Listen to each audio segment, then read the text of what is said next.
qofka qul huwallahu ahad akhriya waxa way qabriga lagu mafidneeyo qabriga cariirigiisana iyo isu imaadkiisana waa laga aamin geliyaa qofka qul huwallahu ahad akhriya marka uu manzilkiisa gelaayo faqriga ilaahay ka anfinaya manzilkaas iyo jiiraanka xataa waxa kamid ah qofka akhriya qul huwallahu ahad ilaahay inuu u barakaynayo ahalkiisa iyo naftiisa iyo maalkiisa kulli qofka akhriya qul huwallahu ahad 12 jeer akhriya waxa loo dhisayaa jannada sar loogu dhisayaa sar khaas weeye qofkii 20 akhriya laba sarood suuratu tanziil ila suuratu tajriid ayaa la yiraahdaa suuratu tawxiid la dhahaa maxay tawxiidka ay ku tusinaysaa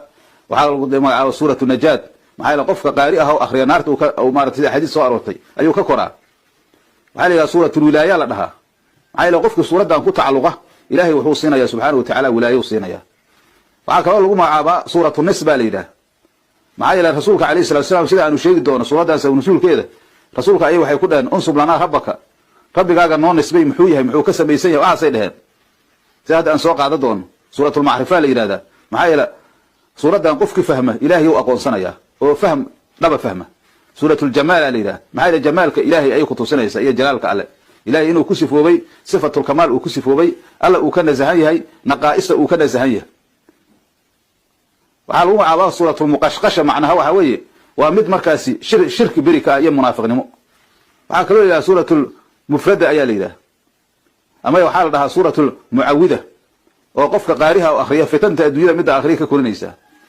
وحكروا لي إلى سورة السمد أيال لها وحيا لو حال وشي الله السمد أيا إلهي سبحانه وتعالى وريه دونا وحكروا لي سورة الأساس ولا لها معايا أساس الدين وأصول الدين معايا توحيد كيك هذا ليس بركة سورة ده وحكروا لها سورة المانعة معايا وها مانع الله ومعاوي